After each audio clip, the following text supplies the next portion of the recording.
રાજ્યભરમાં વરસાદી વાતાવરણ છે। ચોમાસાનો આ સમય છે અને ઘણી જગ્યાએ ધોધમાર તો ક્યાંક ધીમી ધારે વરસાદ વરસી રહ્યો છે। પણ હવામાન વિભાગે જે 2 દિવસ વધુ વરસાદની આગાહી કરવામાં આવી છે। વિંડીના માધ્યમથી જોઈએ કે આજે ક્યાં વરસાદ નોંધાઈ શકે છે। આજે એટલે કે 15 જુલાઈએ ક્યાં વરસાદ પડી શકે છે અને રાજ્યભરમાં કેવું વાતાવરણ રહી શકે છે। તો સૌથી પહેલાં તો જોઈએ કે સૌરાષ્ટ્રમાં ભાવનગરમાં આજે છૂટોછવાયો વરસાદ રહેશે। જૂનાગઢમાં પણ છૂટોછવાયો વરસાદ રહેશે। થાનમાં, જામનગરમાં, દ્વારકામાં આ બધી જ જગ્યાએ સૌરાષ્ટ્રનો જે પટ્ટો છે ત્યાં છૂટોછવાયો વરસાદ રહી શકે છે। ભારે વરસાદની હાલ આગાહી નથી, પરંતુ અમદાવાદમાં, મધ્ય ગુજરાતમાં ખાસ કરી ભારે વરસાદની સંભાવના છે। એટલે ધોધમાર વરસાદ ક્યાંક આવી શકે છે તો ક્યાંક છાંટા થઈ શકે છે। પણ દક્ષિણ ગુજરાતમાં વરસાદની આગાહી છે। આપ જુઓ કે સુરત, વલસાડમાં વરસાદ છે। જ્યાં પણ આ બ્લુ કલર જોઈ રહ્યા છો ત્યાં વરસાદ આવી શકે છે। આ વાત થઈ રહી છે 15 જુલાઈ 5 વાગ્યા આસપાસ, એટલે આજે 5 વાગ્યા આસપાસ આ તમામ જગ્યાએ સૌરાષ્ટ્ર, દક્ષિણ ગુજરાત અને ઉત્તર ગુજરાતમાં વરસાદ રહી શકે છે।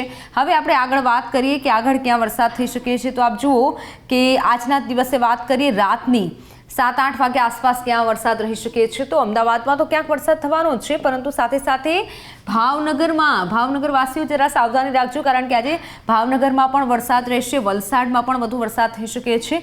દક્ષિણ ગુજરાતમાં અવિરત રીતે વરસાદ ચાલુ છે, પણ આ વખતે સૌરાષ્ટ્ર અને દક્ષિણ ગુજરાતમાં છૂટોછવાયો વરસાદ થવાનો છે, જે હવામાન વિભાગે આગાહી આપી છે।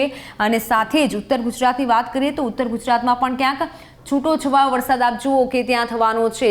મહેસાણા, પાલનપુરમાં છૂટોછવાયો વરસાદ રહેશે। વધુ વરસાદ નહીં રહે, પણ ભાવનગરમાં વધુ વરસાદની આગાહી કરવામાં આવી છે। અને હવે 10 વાગ્યા આસપાસના જ માહોલની વાત કરી લઈએ તો 10 વાગ્યા આસપાસ પણ આજના દિવસે 15 જુલાઈના દિવસે ભાવનગર વાસીઓ સાવધાન રહેજો, કારણ કે ભાવનગરમાં વધુ વરસાદ થવાનો છે। વડોદરામાં પણ થોડો વરસાદ થશે। દાહોદમાં દક્ષિણ ગુજરાતનો જે પટ્ટો છે તે ક્યાંક છૂટોછવાયો ત્યાં વરસાદ થઈ શકે છે। એક સિસ્ટમ બની હતી અને તેના કારણે રાજ્યભરમાં અત્યારે વરસાદી માહોલ છે, પણ ખાસ અમદાવાદ, વલસાડ, ભાવનગર, વડોદરા, દાહોદ એટલે દક્ષિણ ગુજરાત, મધ્ય ગુજરાત અને સૌરાષ્ટ્રવાસીઓ જરા સાવધાની રાખજો, કારણ કે આજના દિવસે પણ વરસાદ રહી શકે છે।